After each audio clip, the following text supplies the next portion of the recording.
Hello बच्चों।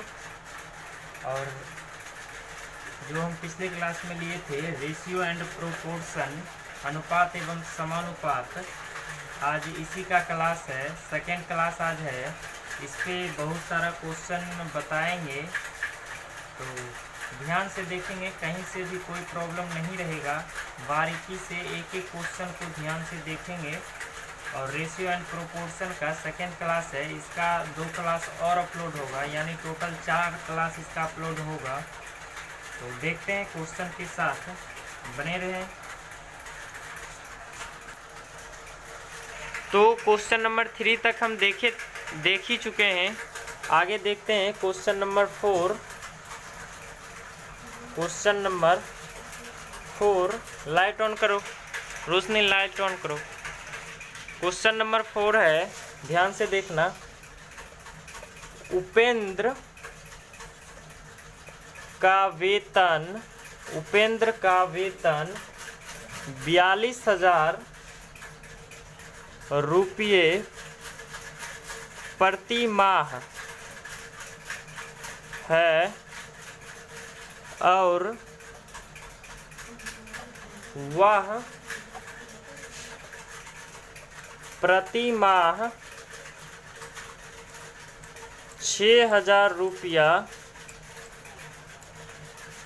आयकर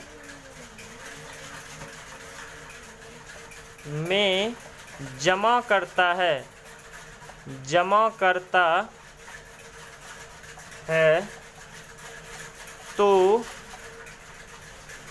ज्ञात कीजिए। ठीक ना। नंबर ए है, आयकर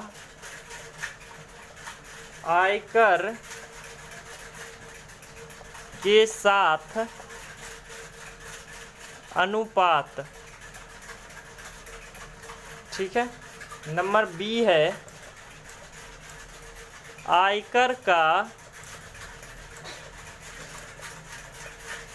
आय के साथ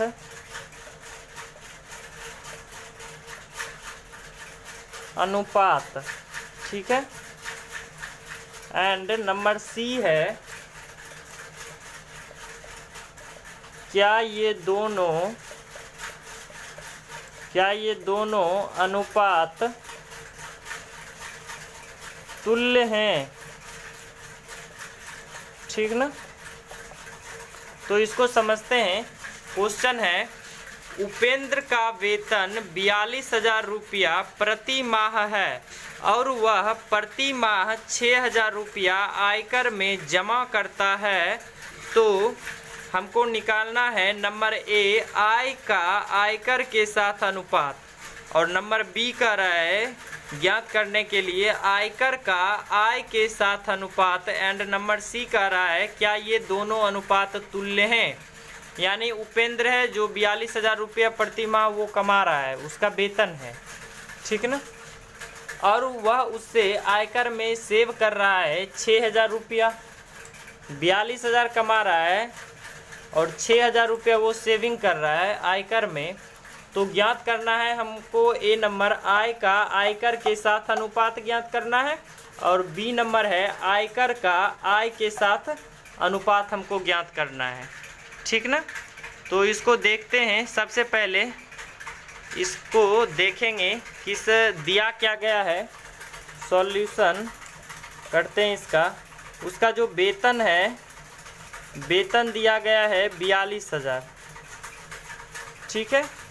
42,000 रुपया उसका जो है वेतन है, और प्रति माह वह सेविंग कर रहा है, यानी आयकर में वो जो सेव है टोटल 42,000 उसका वेतन है, और जमा वो कर रहा है,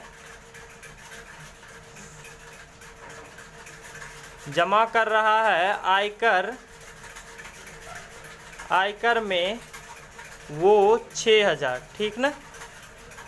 अब क्वेश्चन नंबर ए पे हम आते हैं। क्वेश्चन नंबर ए अब कहता है आय का आयकर के साथ। तो आय कितने है, आय है 42,000 रुपया, और आयकर कितना है, आयकर है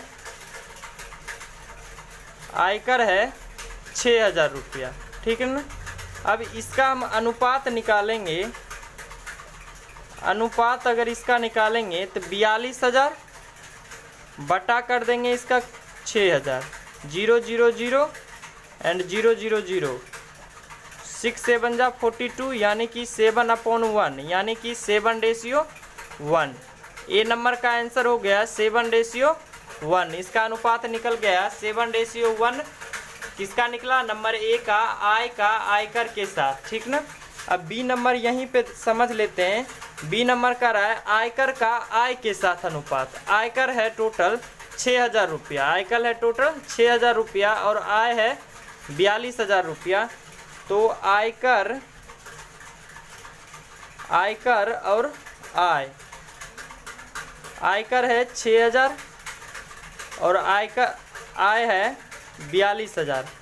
उसी का जस्ट उल्टा हो जाएगा, ऊपर निकाले ना, ऊपर निकाले आय, आयकर, आय और आयकर का अनुपात ना, और बी नंबर है आयकर और आय का अनुपात, तो ऊपर जो निकाले उसी का उल्टा हो जाएगा। ये 7:1 निकला, इसका निकलेगा 1:7। देखते हैं 0 0 0 0 0 0, 6 1 जा 6 7 जा यानी कि 1/7 यानी कि 1:7 यानी 1:7 इसका आंसर आएगा, ठीक ना। अब आगे सी नंबर देखते हैं इसको। सी नंबर अब कह रहा है क्या ये दोनों अनुपात तुल्य हैं, ये निकालना है। क्या ये दोनों अनुपात तुल्य हैं, निकालना क्या है, इसको तो निकाल ही चुके हैं। ए नंबर का अनुपात निकला 7:1 और बी नंबर का निकला 1:7। ये दोनों तुल्य हैं तो तुल्य कहा जाता है इक्वल को। क्या 7:1 7:1 1:7 के बराबर है? नहीं है, तो लिख देंगे अतः यह दोनों अनुपात तुल्य नहीं हैं। तो सी नंबर है 7:1 एगो निकला और एक निकला 1:7। क्या ये दोनों इक्वल हैं? नहीं है, does not equals to. 7:1 does not equals to 1:7। तो लिख देंगे यहाँ पे अतः यह दोनों अनुपात तुल्य नहीं हैं, तुल्य नहीं है, ठीक ना। आगे समझेंगे। नेक्स्ट प्रॉब्लम है क्वेश्चन नंबर 5। क्वेश्चन नंबर 5 देखते हैं। क्वेश्चन नंबर 5 है यदि 3:x = 9:15 हो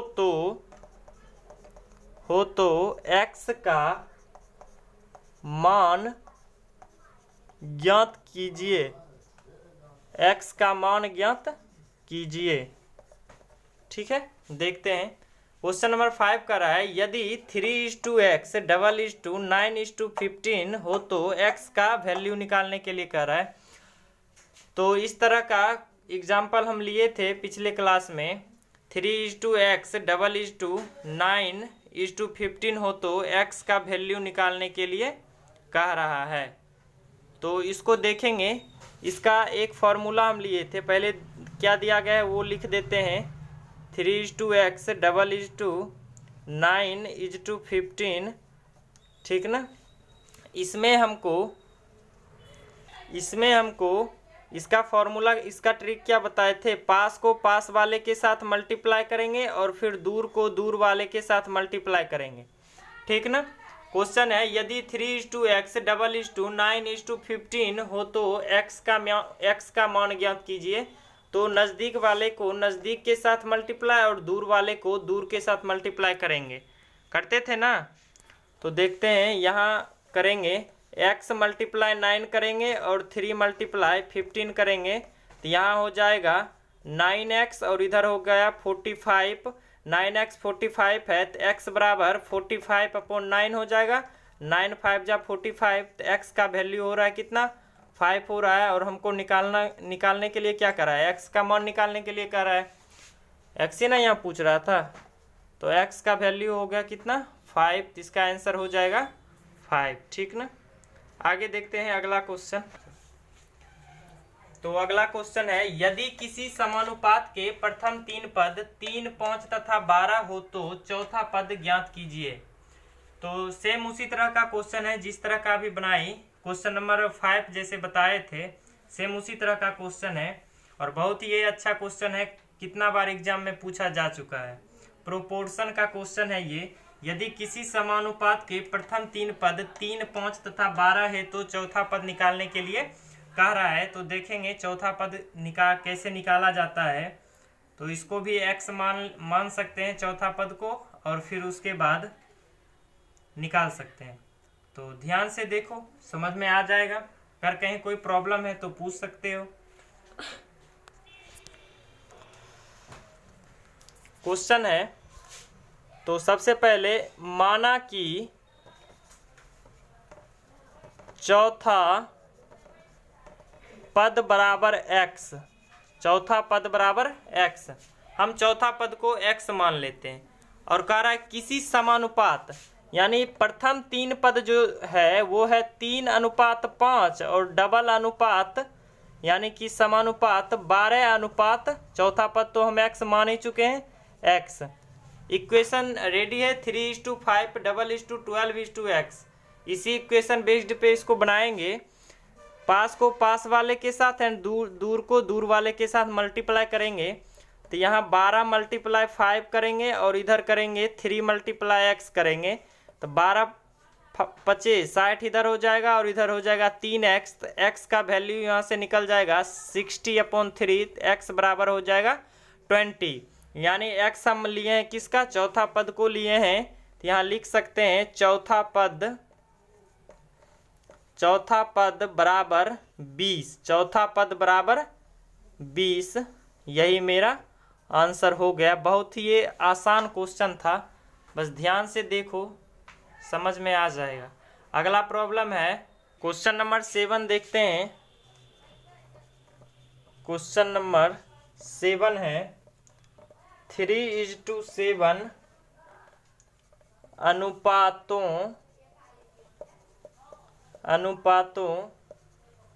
का दो तुल्य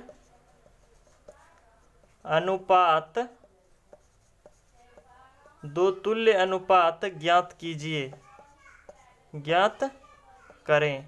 ठीक है, क्वेश्चन नंबर 7 है, आसान ही क्वेश्चन है, कई बार ये भी एग्जाम में आ चुका है। 3:7 अनुपातों का दो तुल्य अनुपात ज्ञात करें।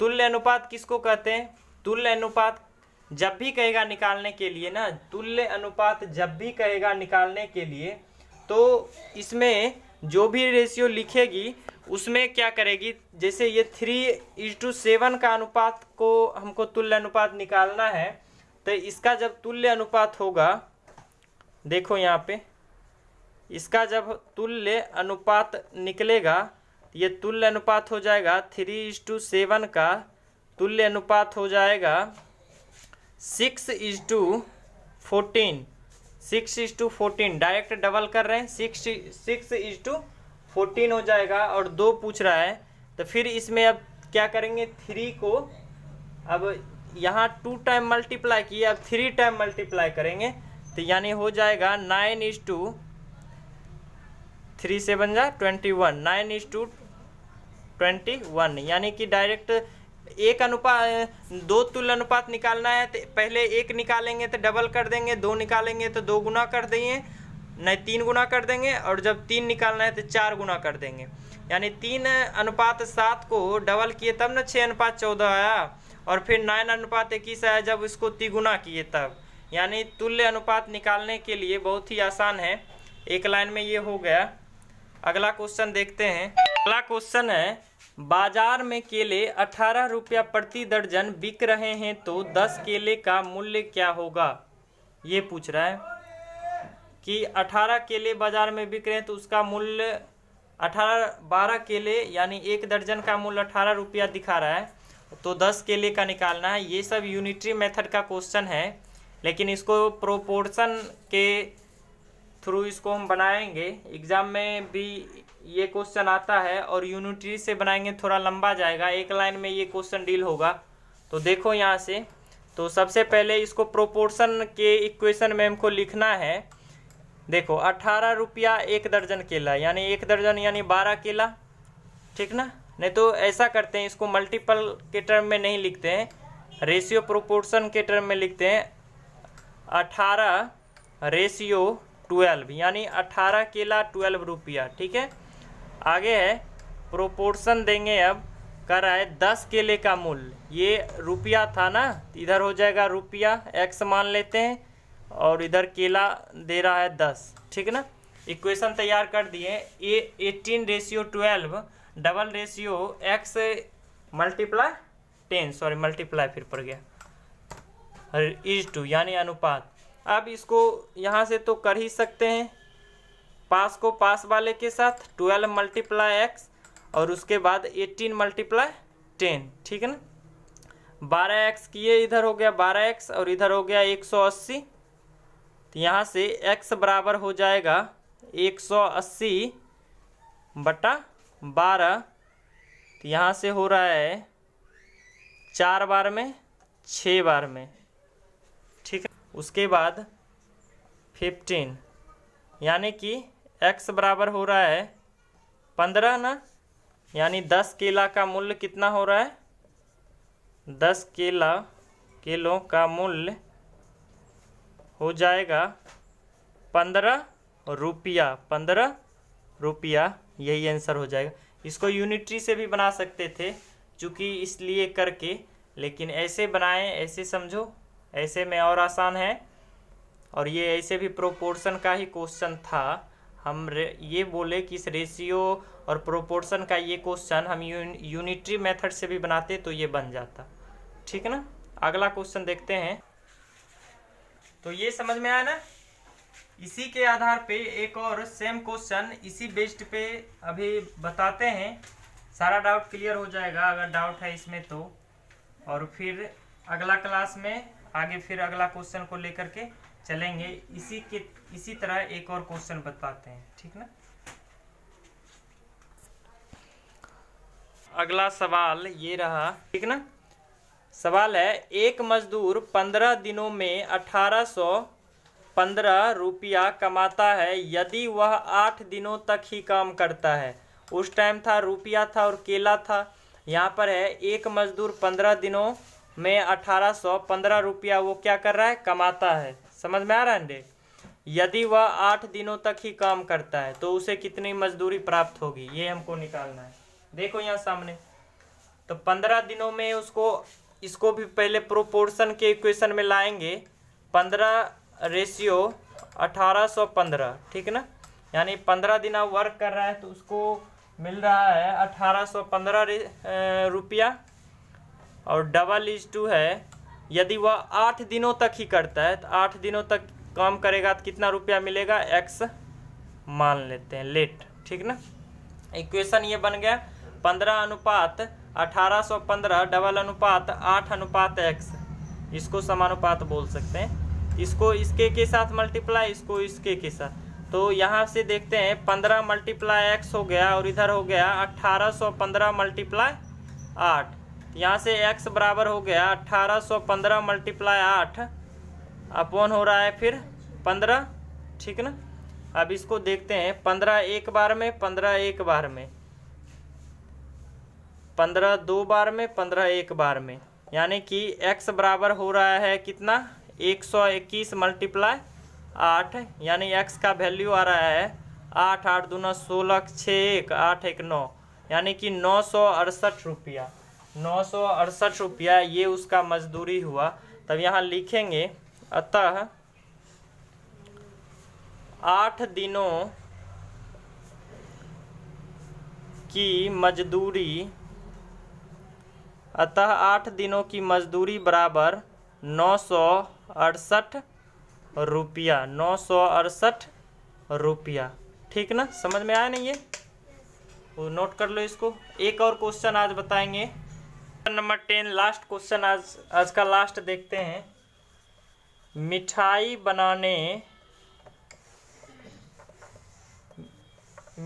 बनाने में चीनी और खोए का अनुपात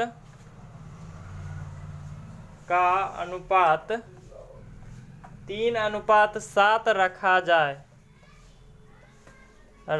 जाए तो 12 किलोग्राम चीनी रखा जाए तो 12 किलोग्राम चीनी की मिठाई बनाने हेतु कितने खोए की